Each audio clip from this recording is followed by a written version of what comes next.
not here to tell you you're doomed to hell for it and that you're going to get a divorce over it. I'm just saying that's not a winning play. Just like not communicating isn't a winning play. Tulsa Talks is the podcast that is inspiring people to have everyday meaningful conversations to gain perspective and help the world.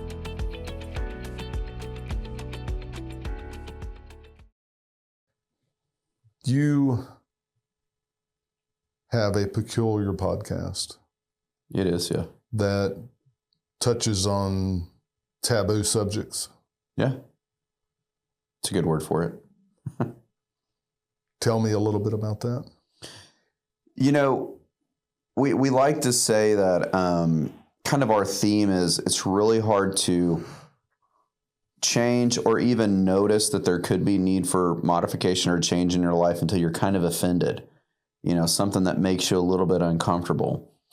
And I started talking to people in different seminars, maybe men were trying to grow around wealth or financial opportunities. And I got to thinking, you know, this is such a small sliver of what matters. And, you know, those programs are good and men need to hear about how to create a system and a process to get better if that's what they're wanting to do in their job world, career world. But I started thinking men are so broken down with other areas of their life that even if they do make some progress in that area, these other areas are going to get them eventually. And so I started talking about this topic about getting out of your comfort zone. It's likely pretty crowded there. And we just started spilling over into weird topics. And you know, it's not always weird, you know, our taboo. Sometimes we'll stay, you know, really kind of in our lanes. Well, maybe we'll talk about character, or we like to talk about freedom for men and what that looks like from different addictions. But I was kind of telling you earlier, one of the maybe more taboo topics we've had recently was on the topic of masturbation. And the world itself looks at that one and thinks it's not a big deal. You know, they tell us, the scientists tell us it's necessary. You have to do it. If you're not sexual all the time, you've got to do it. And okay. You know, I can hear some of that. I don't yell at scientists all the time unless they're trying to stick me with vaccines and whatnot. But we look at masturbation as one of those things to where what's going on in the man's head when this is taking place. And with our belief system and our faith, what I like to do, especially, you know, let's curve into a marriage relationship. I look at if we're relying on masturbation while in a marriage, something has to be wrong.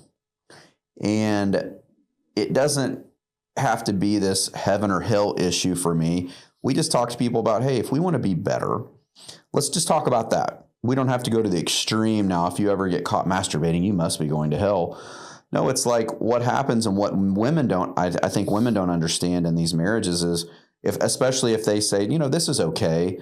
A lot of times when I talk to women for real, it's not as much okay as it is, this isn't a battle that I want to fight. Compromising. It's a compromise. Well, so what we know is, and I'm no relationship expert, I'll tell you that right now, but what we know is if we are giving into something we really don't care about, eventually that thing's going to catch up. We're just putting off a real issue.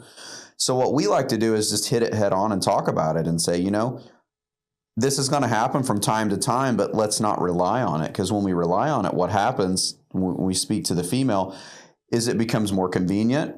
It becomes a much easier situation. Now we don't have to log in as much into the relationship and try to do the things that really fulfill you, which is this emotional connection, these conversations, building each other, talking about our day. We don't have to do all that work anymore because we'll just sneak off and do our thing and then come right back into the relationship. And aside from that, what women also may not understand about that is images.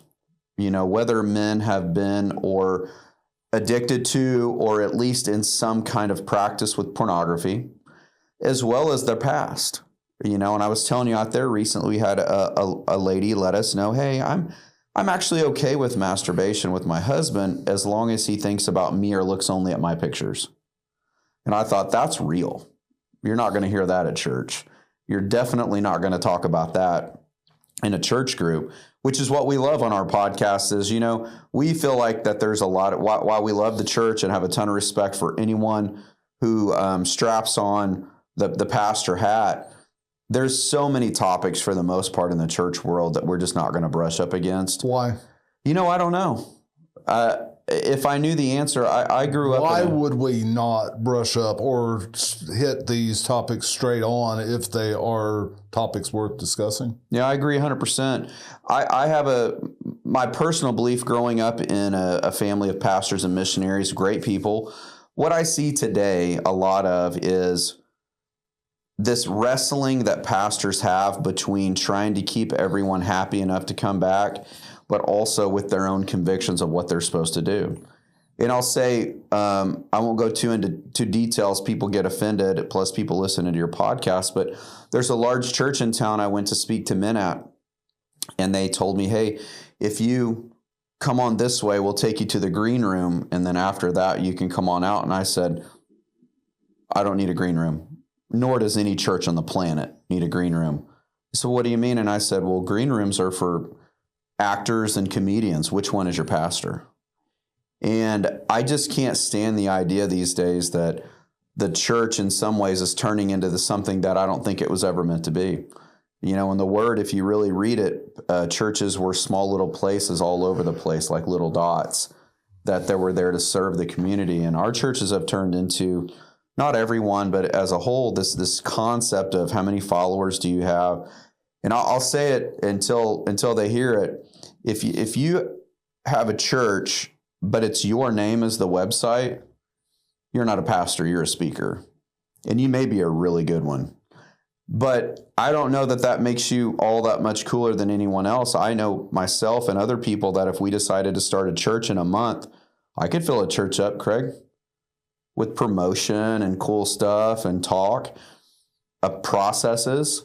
Business processes. We could fill up a church and then just talk about whatever we wanted to talk about and program people to believe whatever they wanted to. So I love the church and I think that it has its place, but I think like many other things in our world, we've taken and put man's kind of sparkle dust on it and changed from whatever it was meant to be. And this topic of masturbation, to your point, why wouldn't we talk about it? I don't know. What are we afraid of?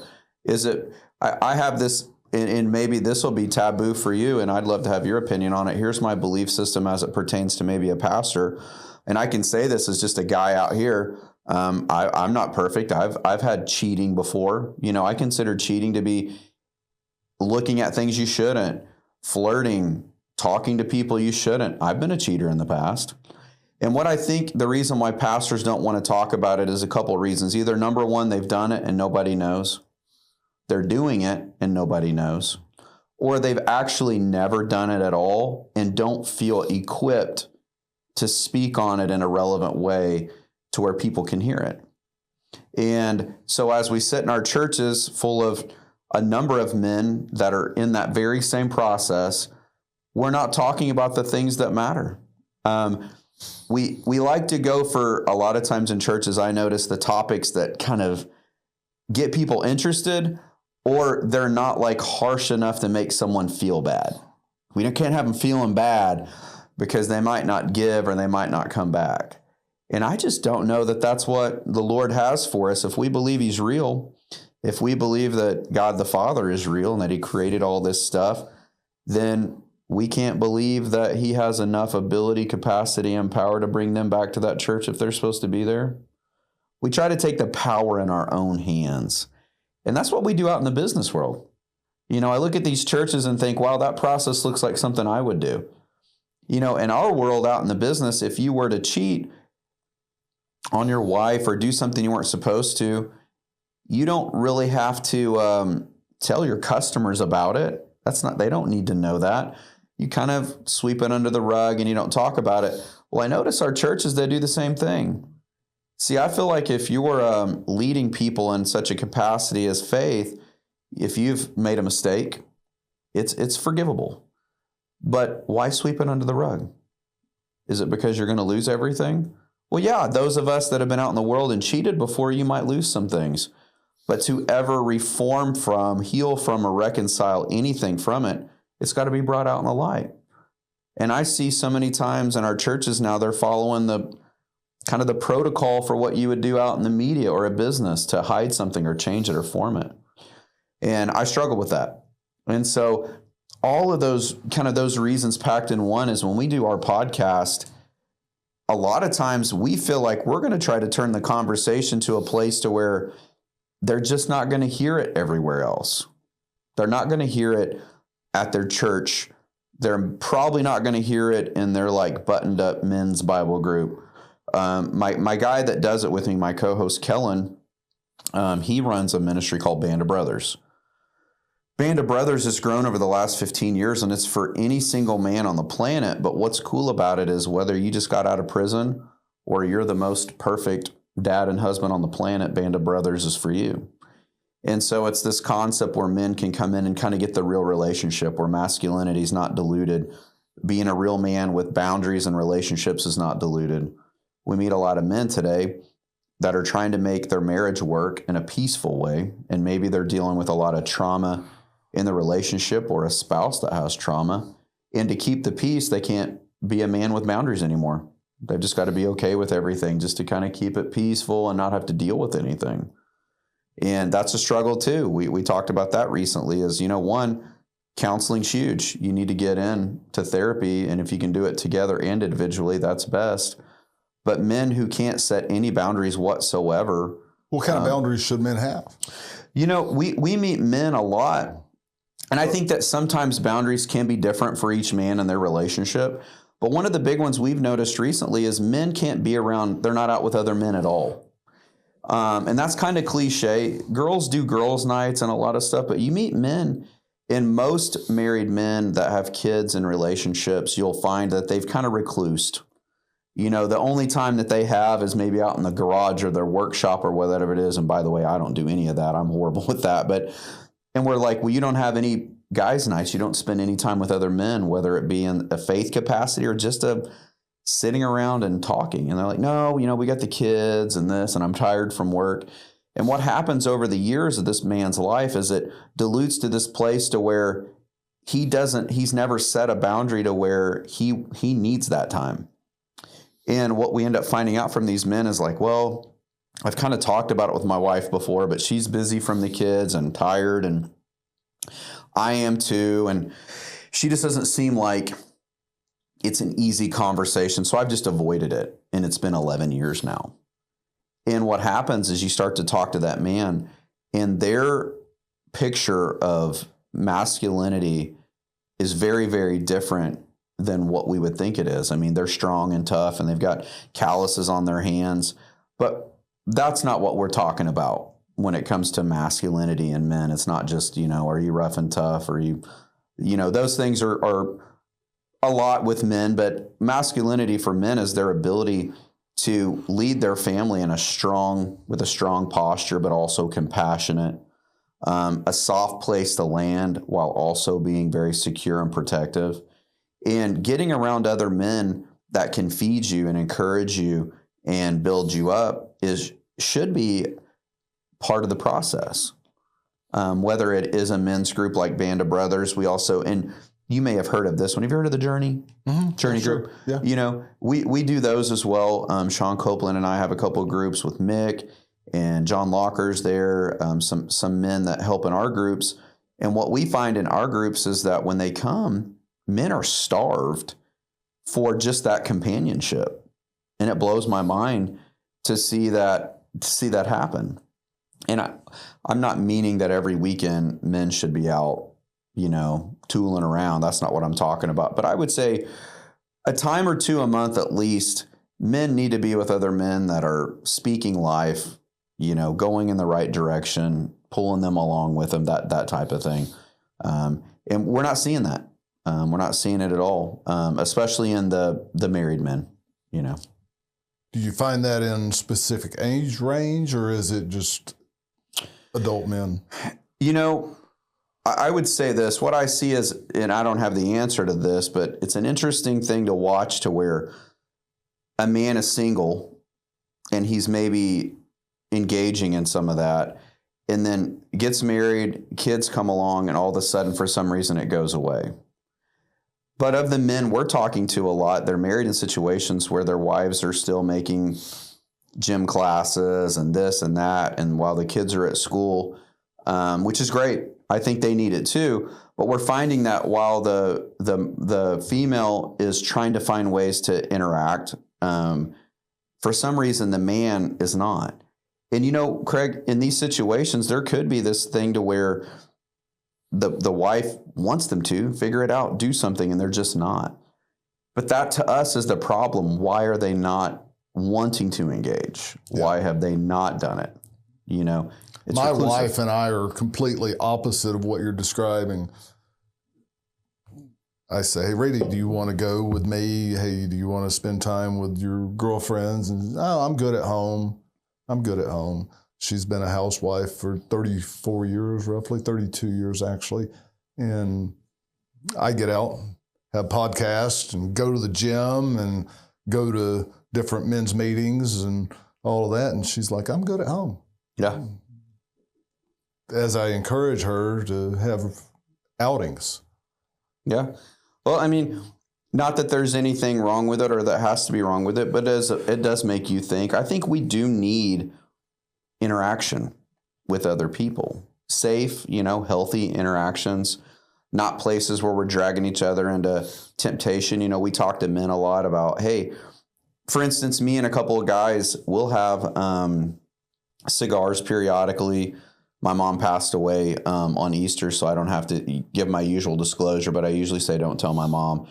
Mom's really old school, so of course tattoos and cigars means that I'm definitely not going to be seeing her in heaven. A joke we always made, but we were at the Summit Club.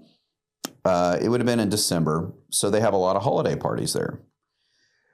Me and Kellen, what we like to do at this time, Craig, is we'll get around. We're not always going to be serious, but it's a really good time to start to talk about things that matter, when we get together. And we try to be intentional about inviting another man or two that really needs it or has been left out somewhere or that has been put in our life along the way.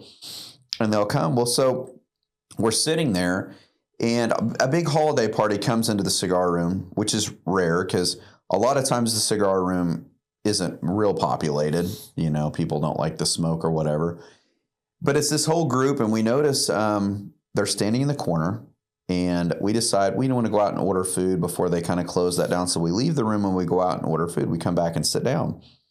And there's a dude sitting there when we get back in our area, which is fine. It's not we don't own it. He's just sitting there. And after a few minutes, we kind of start to engage him a little bit because he's literally not saying anything. He's just watching the TV. And so after a little bit of conversation, we find out he's there with his wife who's at a holiday party with her company.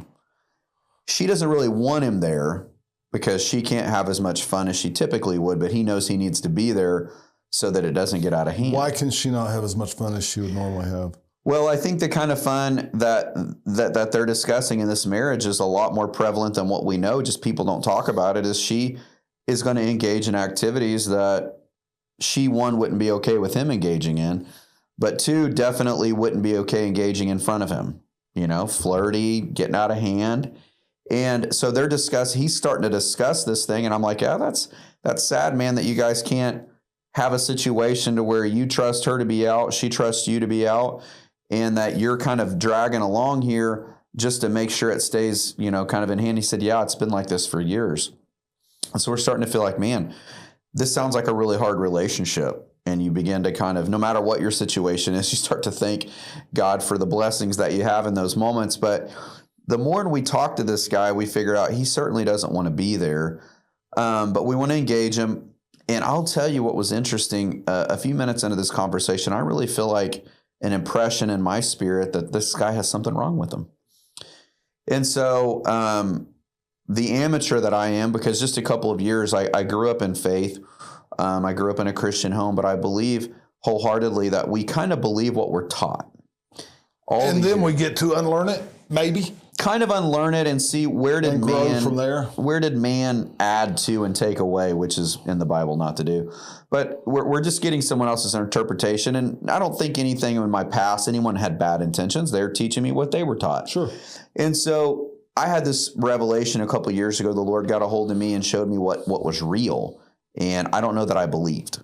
I believed what I was kind of taught, but I don't know that I believed in fully what was real. Mm-hmm. So I'm a big amateur, but I decided a couple of years ago, you know what, Lord, if you're going to start to push on me in certain areas, I'm not perfect still, but I'll listen. Mm-hmm. And I felt a massive impression in my spirit in that moment to ask this guy what was wrong with his body. And I just look at him and I said, hey, this is going to be weird for you, but humor me. I'm practicing. I feel like the Lord's telling me something about you, and I'd like to ask you about it. And he said, okay. He said, are you a Christian? And I said, you could call it that. And I said, the Lord's telling me that. You can call it that. You can call it that. What kind of response is that? It's kind of an yes or no, right? Well, he looked at me, and what I felt like I was going to have a whole different discussion with him, and I wanted to stay on point is what being a Christian is all about as it pertains to the Heavenly Father, and what being a Christian is all about today and our world are kind of different. And I didn't have 24 hours to explain it to him, and I wanted to stay on point. And I said, I feel like the Lord's having me to ask you if something's wrong with your physical body. And he looked at me for a second, and he said, well, what do you mean? And I said, I just feel like something's wrong. I'd like to pray for you if you're open to it. And he said, did you guys not see me walk in here? And I said, no, we went out to the bar area to order food and came back in and you were sitting here. And he said, well, those are my walking canes over there. I walked in here on 2 hand canes. He said, a couple months ago, I had a couple of strokes and I can barely walk.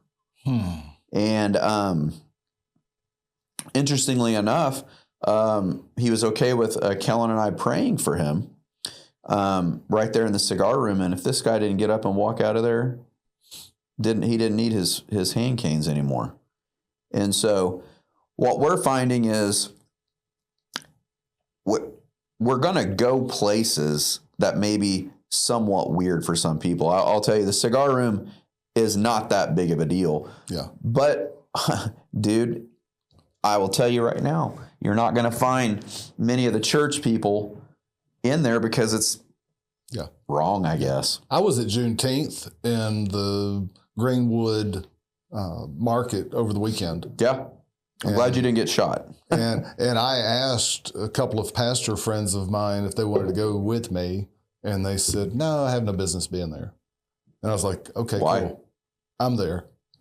And I was just wise enough to listen to advice and get out. And when people started dispersing before something happened, my wheels were rolling right along with theirs. Mm-hmm. But I was there while it was time for me to be there. And I want to be a connector. Yeah. And disperse people or have suggestions of where they can go to church or where they can find help here or there. And that's why we're doing the Complete Peace movement. Yeah. Our motto is, I am one piece, and I know my lane, and I appreciate other people being in their lane, and I'm glad I don't do what they do, but they don't want to do what I do either. Yeah. We'll take it down to just being a good human. I mean, I tell people too, we don't have to make every single thing about God, even though He is the pinnacle, the platform that we have, but let's just take it just to being good people. Why can't you be there? You know, if you want to serve at whatever capacity, either just to be someone who can help lead someone to resource, or someone that just needs someone to listen to them, why wouldn't you be there? Yeah. Wherever that is. Yeah. You know, and that's sad to hear that, you know, that I know that there are pastors that would definitely be there and probably were, but to hear that there are pastors that think that that's not the number one place they could be. Yeah.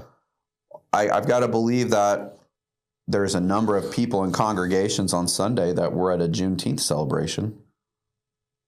Why can't you be, you know, I don't get it. It was just not their style, to be open book with you. And they happen to be pastors that are friends of mine that happen to be black. And I wanted to go with somebody that was black, to be honest with you, because I had never been to a Juneteenth. I had never been to Greenwood chamber event. And surprisingly to me, my white self went to that area and was welcomed with open arms, introduced to everybody there, built some good initial contacts that can develop into relationships that I wouldn't have if I didn't take that step. Well, it's interesting. All you're asking is, hey, you're a black person that I know. I would like for you to introduce me to some your culture, something you guys do. Yeah. And I went there solo. Yeah, that's interesting. And those guys, I've got the keys to open this community to you. Let's have a good time doing it. See if we can help each other. Right. I don't know why not. I'm with you that kind of stuff kind of stalls me out, thinking from the faith side, number one, if we believe what we say we believe, we need to be a bunch of different places that we aren't in some form. Yeah. And just at the human level, I don't understand it. You know, if we're going to, you can go into places like that and just say, hey, I'm just trying to connect with people. I've got connections you might need. You might have connections I need. Why not? Yeah, exactly what I'm talking about. And the Complete Peace Movement wants to be a community hub to fill in places that are not connected. For example, the homeless community needs help. There are lots of individual ministries and agencies that do that, but they don't have relationships with each other a lot of times. And if they do, they're not seamless. Yeah. Well, you can connect them. Yeah. And then like drug abuse, that is another area that's kind of peripheral to homelessness. And they have a lot of voids there that these communities, I mean, it is a community that's not connected as good as it could be. And I find that in pretty much every walk of life, that there's all this social media, there's all of this stuff on AI and the internet. And one thing that I've noticed is a lot of times I don't even know that opportunities exist to do something out of my lane in life because I have these blinders on, and we live limited lives. And I propose that if we put in bold right beside each other things of interest, things that we can help with, things that we can receive help from in a grid, that it might spawn thought that I haven't thought of doing that in a decade or two. Yeah, I think just in everyday walks of life, not God's abstract focused, but you've said a few times, why can't we do this in everyday life? And I propose that God has us to live while we're here everyday life potentially from His perspective. Right. Yeah. Well, when Kellen and I do the podcast that we do, I think that what makes it resonate with people, it seemingly, is that we're talking from a place of we've never done this before. It's that we have done this before. Here's what it's like. Here's what you're not missing. Here are the potential challenges. You know, when we spoke recently about cheating, I say, I've been a cheater. You know, men have a hard time hearing that because if you're not with your secretary in a hotel, you've never cheated. And I think, why would we want to make it that way? I believe that cheating is something that's happening if we're outside of the relationship we're in flirting and texting. And I can say, I've done that. Guys, it's okay. I've done that. There's a difference in having a thought and possessing a thought, or letting that thought possess you. And Jesus was tempted. Yeah. So He had to have that thought. But He did not allow that thought to possess Him. What do you do with it? What's your reaction? You know, did you respond? Did you continue to dig in? And we like to kind of tell these men, it's okay if you did. We're never going to get to a place to being able to figure this out if we can't just say we did it. Yeah. Shine a light on it. You know, you've got to.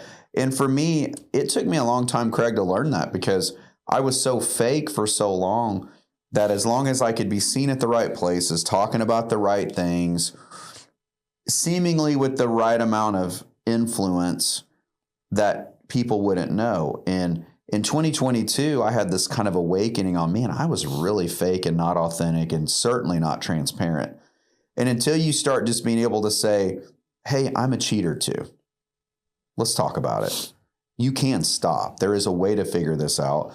There is a way to reconcile and heal from these things. But see, if you don't, that thing never goes away. And it grows and it gets stronger and it's more powerful.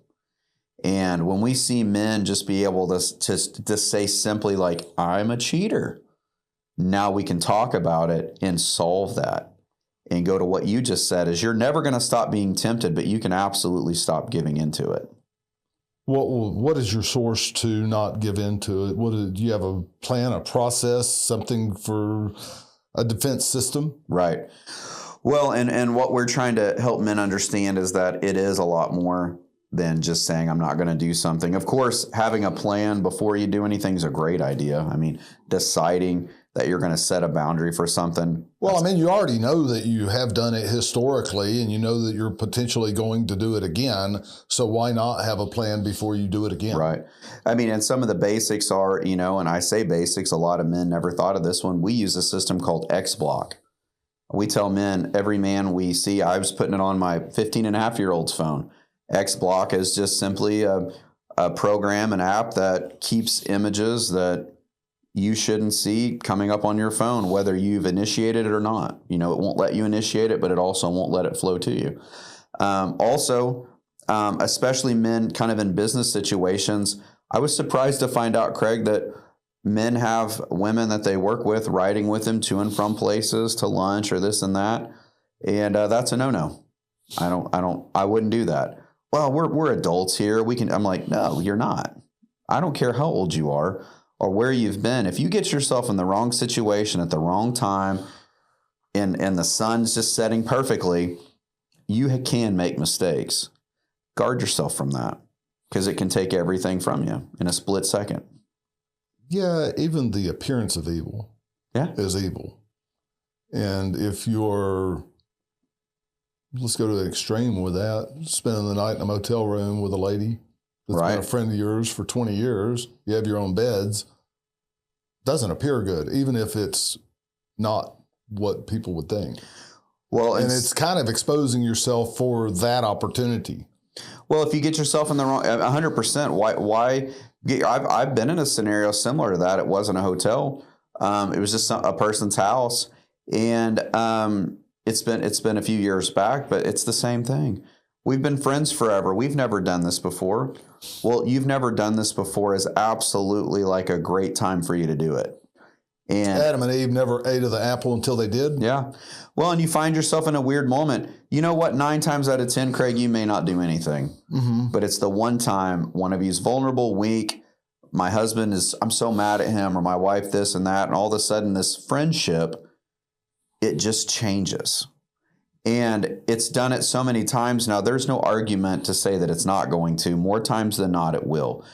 And you've got enough life experience, Craig, to know too. When you start having emotional conversations with someone of the opposite sex, it's usually a matter of time. It's just a matter of time. It's not if, it's when. And am I saying that that's 100% guarantee? No, I'm not. But I'm saying a lot of time. A lot of time. Yeah.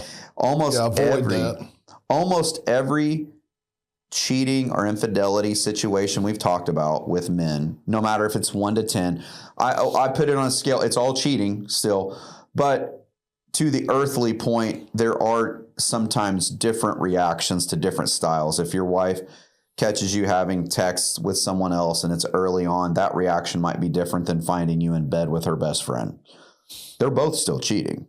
But men from a couple of texts in with someone they shouldn't be talking to, all the way to the 10, sleeping with someone for 6 months and nobody knows.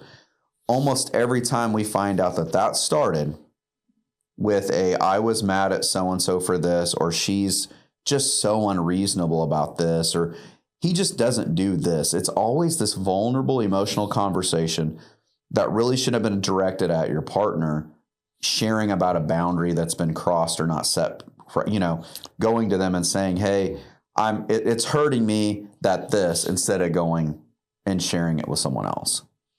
And it's unfortunate because, one, we both, when Kellen and I are doing it, when we're sometimes it's even tough for us to discuss because you start to relive those moments where you were the perpetrator. Man, you were raised Christian household. 100%. And you have a successful life financially, and you have children. You've never experienced any of this, surely. Well, you know, my mom was really good at guarding us from my dad kind of left early, and we always never knew. And as I got older, I got to know, you know, something that I've learned about in the last couple of years that I would have never known is trauma. You know, I would have never given trauma any real juice at all. I thought be tougher, be stronger, get over it. It's just not true, man. Trauma is a big deal. And finding out people that are living out reactionary lives from trauma that they've experienced, whether it's the maximum, maybe molestation or rape or some type of thing, all the way to physical abuse, mental, verbal abuse. Mine was interesting as I went through a therapy situation trying to figure out, why have I lived such an inauthentic life and been so prone to admiration or recognition from the opposite of sex, but not a relationship, just kind of a flirting style thing? Why do I crave this? And as we began to unpack it, I had a great mom, but I'm telling you, my mom and I didn't hug and do I love yous until I was about 21, leaving on an airplane for a trip. They didn't do it in her house. She loved me. It wasn't that she didn't live that way. Therefore, we didn't exercise that type of connection growing up in our house. And as I unpack this with the therapist, which since that's happened, multiple other therapists have confirmed and agreed, men that have a growing up without a strong connection with their mother, a female person in their life, with, you know, hugging, touching, I love yous, that safe connection, end up, the result is seeking, craving that from the opposite of sex in their adult life, which as we get older, young men or even older teenagers, kind of demonstrates itself in more of a flirting style situation. And which what happens is that's not all bad, but when you get into a lot of that scenario and you're just seeking like attention and recognition, this ego-driven piece is just wanting someone to be nice to you or touch you or kiss you or make out with you or flirt with you or send you inappropriate pictures. That's the result. And I would have never thought of that as being a trauma. And sure enough, as we talk to men and, you know, over and over and over, and we hear this similar exercise, I'm like, how did they figure that out? Because it's over and over and over. I wasn't the only incident. It's 20 men, 50 men, 100 men we talk to, and it's this very similar cycle. So what do you do about it? You know, well, the first thing we do is we ask men, are they comfortable praying? Because we believe we've got to start to pray for freedom. You know, they're in bondage to something that isn't going to be just solved with human effort. And our belief system is one, we're going to pray for freedom. And then we're going to start to try to line out, how do we protect ourselves from this? And so another resource we use is, I believe, you know, therapy helped me a ton. I've seen it help other people to go and be able to work through why they're doing it and be accountable. So then that leads to the accountability piece. So we go prayer, we go to therapy, and then we're in accountability. Now we've got to have someone in our life that is by far someone that we trust, and 100% they're going to get the truth from us. So it's still on us as the man to make a commitment, you know, because there's always a way out. If you don't want to get better, you won't. If you do want to start to get free from something, you can. And so how do you balance? Because if you're bound with this attention drawing self of yours that needs to have this interaction or this appreciation from the opposite sex, it seems like the pendulum could very well swing to the other side where you're bound up so that at the opposite end of the spectrum. Right. Is that not normal? I mean, I don't know. To have some kind of bondage and not freedom? You know, I mean, I think anything is completely possible, especially in this realm. We just try to get men to understand that the more transparent, the better. The more transparent, the better. And to do that, you've got to have people you trust, be it therapy, also accountability, men in your life that you're willing just to tell. Yeah. For men to be able to be comfortable to do that, you've also got to be the kind of man in their life that's going to let them mess up. Yeah. Yeah. What I'm actually talking about is, so you're say the scenario, you're married and you're allowing women to flirt with you on a regular basis and you're kind of driving that to happen. You're successful or in whatever arena in life that you're living. And there are people that are homeless that are successful in that arena, all the way up to politicians, business owners, whatever. You're kind of a driving force in your area. And say you're married and you're allowing these or getting these women to flirt with you. The other end of the spectrum would be, I can't have a female friend at all. I can't be personable with people. Right. Well, when I start to think about the boundary, what protects my relationship, what protects what's going on with my own partner at home, and I would have a man look at, it's not that you can't have friends of the opposite of sex, but what does that mean to you? What does friends mean to you? As a single man, friend can mean a good number of things. Yeah. As a guy like you who's been married for 34 years, you said a friend to you that's the opposite of sex should mean something different than the single guy. Yeah, friend. A single guy that has girls that are friends could potentially lead to something different. Yeah. And I don't look at women like that anymore at all. Yeah. And I can look at them as a sister or a daughter or a mom. Yeah. And that's the furthest thing from my mind. However, we do have boundaries that we don't have dinner together by ourselves or, my wife's out of town. The lady friend of ours is certainly not going to spend the night at my house. Well, and it took work. It took work on your part to ever even get to that place. So I look at it like this, and I would say, like, for your wife or for someone else in your situation, they might say, well, my wife trusts me after all these years, so I can. And then I look at it like this. Well, she actually trusts you after all these years because you don't do that. You're not going to do that. That's a big part of why she trusts you.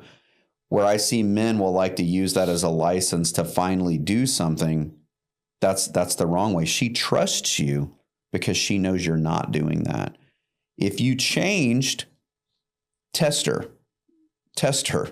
If you did do one of those things because she trusts you so much, you might see just a little hairline crack in that trust and it won't go away, right? You've been married for a long time.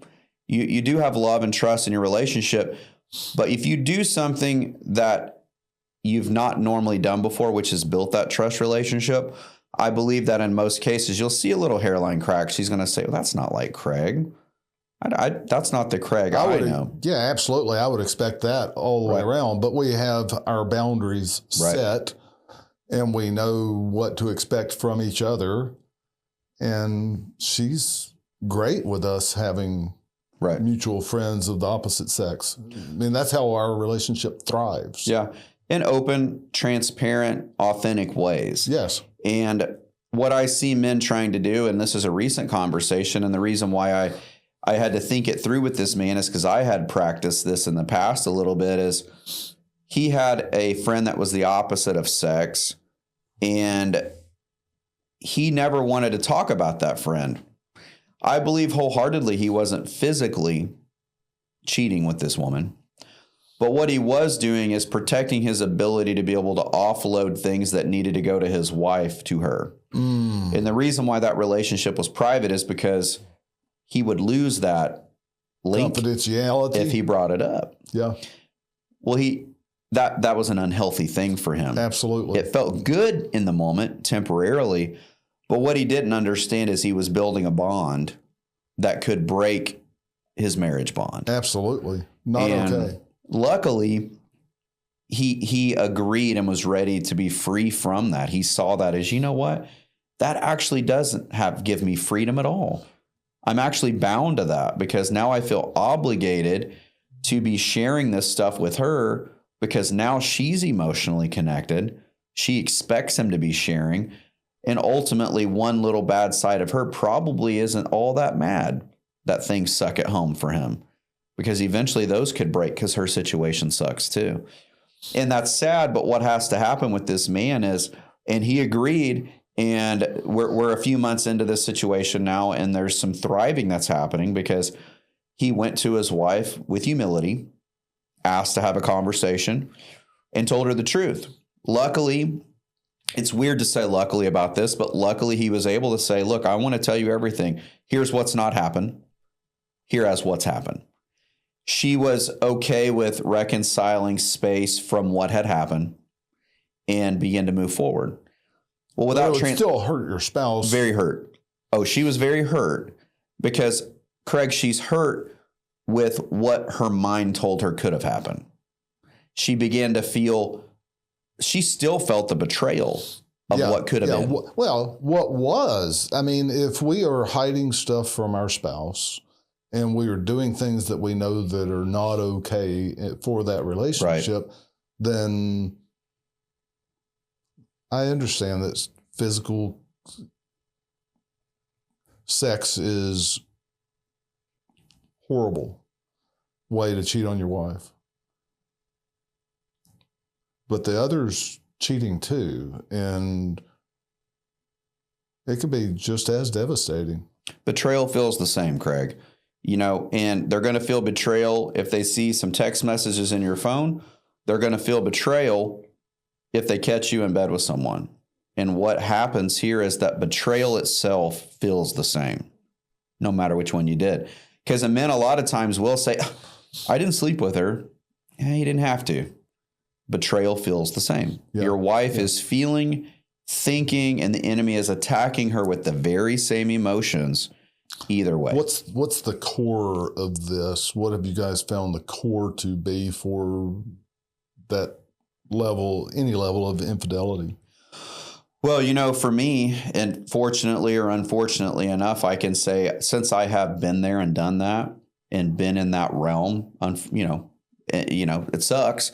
But I can't be as passionate or I guess as relevant in speaking about it had I not done it, which is no excuse to have done it. I tell men, don't even go there, dude. It's not worth it. And when I was there, trust me, there wasn't ever a day to where I was like, someday I'm going to change from this. I'm going to use this as some form of a testimony for other men. That wasn't happening. I never thought I was doing anything wrong in the first place, dude. I had convinced myself through justification and just being very hidden that, hey, this isn't that big of a deal, but it was a mountain. And I think some of for me, on the faith side of things, I think a lot of this is just rooted in the enemy wanting to destroy men. He's wanted to forever. And why he chose what he chose, I'm not really sure. But you made the point to talk about Adam and Eve earlier. Well, being tempted by the female has been around for a while. That female just happened to be in Adam's life that was in his relationship. But there's something internal that's wired up in us to kind of crave that attention from women. And it just seems like to be able to at least battle that, and you'll never be perfect, is having the boundaries set up, a pre-made decision that I'm not going to be there. How do we support that decision? Now, we've got to support that decision with work, and that's where we talked about being in the Word every day. Something that I think is important is if we can read some of God's Word each day where He speaks to us from, that's a good step. Prayer each day. I also heard, I'm not a relationship expert, but I've heard multiple times from different relationship experts that it's really hard to cheat on someone you pray with. So I think that's a cool thing to add to your marriage, your relationship is if you're able to pray for your spouse, pray with and for, you're just setting another piece of guard up in your relationship that it's really hard to go cheat now with someone on this person you're praying for. I think that's cool. And then I think finally we've been talking about accountability is you've got to have that other guy in your life that when you do it, that call can still be received. He can hear it. He's not going to judge you, cancel you out, or do anything, but he's going to be firm. I love you, and because I do, this is wrong. How do we stop? How do we pull out of this thing? And I don't think that there's any completely like, this is never going to happen type situation. I think these are things we have to be practicing all the time, even at 34 years of marriage. If you're not engaging in some of these activities, there could come a time, a minute, a day, to where some young lady comes onto you in some vulnerable space, and maybe you're not in a hotel, but you respond, which wouldn't be the Craig way. And once you do that, it's this little brittle's broken off, and you got to correct it. So I wish there was an end all be all to it. It would make our lives easier. But I tell the men all the time, the crazy thing about me being open and talking to you about once being a cheater is that I'm very capable of doing that again. And the only way not to do that again or be absorbed by that is to create a process now that the way I live every day that we're talking about it. So I think for men that have been there, talking about it is a major key, because it's also really hard to do something, Craig, that you're talking about knowing is wrong. You know what I mean? I've seen a lot of pastors do it. They do it because they don't have some of the other things in place, right? Right. It's completely possible. That's what we're talking about. Right. I think all weapon... Condone it, condemn it, and then condone it with their actions. Yeah. And I think you'll find with a lot of these men that they're going against some of the things you and I have discussed are good ideas. The accountability partner, the therapy, the open conversation with their spouse. When you dig into it, you'll find none of those things exist. It's all fake, which is where I was. That's why when we said earlier, it is on us. The work, you have to decide you want to change this. It's no different than eating habits or stopping smoking cigarettes or whatever it is that you want to stop. There is no magic pill. A big part of that magic pill is you saying, I do want to change this. Therefore, I'm going to do this, this, and this to help me. None of those things solve it. They support the decision you've made. And if we can get men to make the decision that I really do want to stop doing this. Okay, well, now the hard work starts, because you've now told the enemy, you're not okay. You're not going to do this anymore. And don't be surprised if some of the hottest girls in the world don't decide to tell you hello today, because they probably will. And so we're seeing men that want to change make headway. It's never going to be perfect. And I think one of the secret weapons, especially in relationships, we talk to men single too about porn. We're trying to tell men, our young men around us, don't mess with it. It's not worth it. But in our marriage relationships, I believe one of our secret weapons is you've got to bring your spouse into this conversation. You just have to. Well, what if? Yeah, there's risk. There is risk. But there's a lot more risk a couple years down the road when you're full on physically cheating with someone. There's way more risk there than to bring her into the conversation now and say, hey, I've come upon this scenario with these men. They've called me to action. I want to tell you, here's what I've done. I've engaged in this and I want to stop. Will you help? We're finding that there's quite a bit of success in that. Most women are willing to engage in that type of situation. And when we ask them after the fact, they admit, look, it still hurts and it's weird, but we would much rather have this conversation now at porn addiction or texting or flirting than what we would have want to had with, someone in a physical and emotional affair that's taken place for months. So while betrayal does feel the same, we're hearing from the women that they can stomach change now that their man is saying, let's reconcile now, help me. And they get involved. So. Tell me again about the name of some of the ministries that you're involved with. So City Serve is one we were talking about out there. We help with City Serve quite a bit in the way of pointing people in the direction of getting resource from them. Band of Brothers is a big one for us. That is not mine, but it's Kellen's. He started it. The Lord had him start that 15 or 16 years ago. And it's for men. It's only for men. But it doesn't matter whether you're coming out of prison or you're the picture perfect Christian leader man in your household. Band of Brothers is for you, because you're not only getting a relationship with other men, but you're going to start to talk about how do we hedge protection around what we have or where we're going. Also, I think that, and you know about the Journey men's groups. If you can get in a Journey group, I think it's amazing. It's not heavy on the schedule. You're going to meet once or twice a month. But what Journey is going to require of you is to get in. If you've made the change, if you want the help, Journey is going to require you to get into the Word enough to start to discover what it's like to have a real relationship with God. And I think a lot of times we forget that part. You know, that's the number one. And so the kind of the key to the Journey group is this word abide. Can you know, abiding with the Father. And I think that's a cool concept because Journey is also one of those things you can repeat every year. You know, it never gets old. And so right now, that's where kind of most of my time goes outside of our one-to-ones. We call them cigar nights. And they're not so much scheduled all the time as we are scheduling them as needed. So 2 to 3 times a month, we'll have cigar times, and we find that we can bring men into that atmosphere, 1, 2, 3 men at a time. And when you get in that kind of a smallish group and you begin to kick off a hard conversation like you and I have been having, it's really receptive because there's no one there to like look at you weird. And the man will just open up and begin to talk about what exists in his life. And we feel like if one person at a time, we can begin to kind of change that thought process a little bit. And, you know, with the podcast that we started not long ago, I was asked, like, you built this whole room and you did this whole thing. Would you do it if there wasn't a lot of people asking you to do this and listen and all that? And I said, we would do this if only one person was listening, because it's healing for us. When Kel and I get to sit down like we'll do later today and start to discuss fear and what it does, it's healing for us. It's a time for us to go, we were going to have this conversation anyway.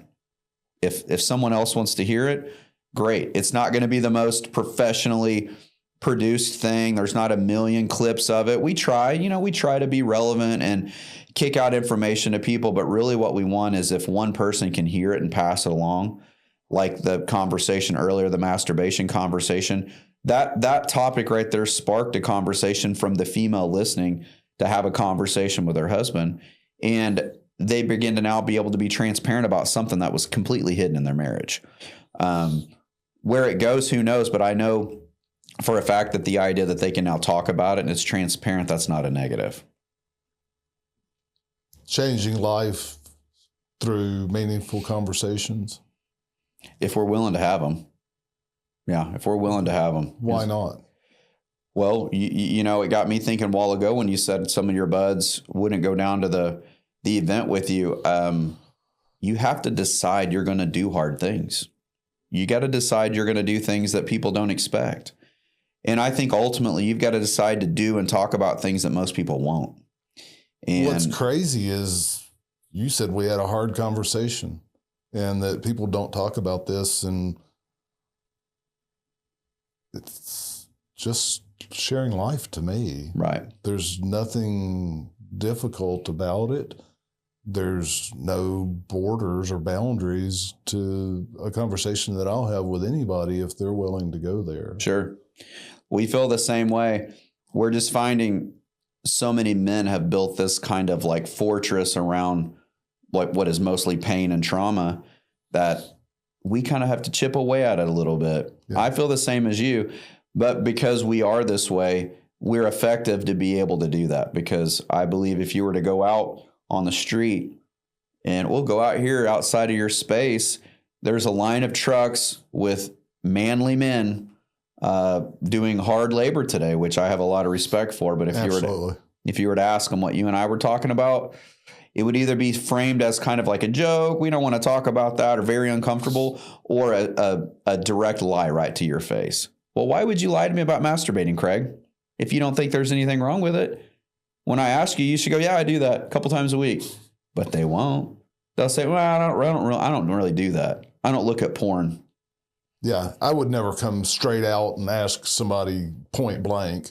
Right. I would let the conversation go that way if it was going that way. I just find it interesting that people don't want to own up to things they say they don't think are wrong. Sure. It's not a big deal.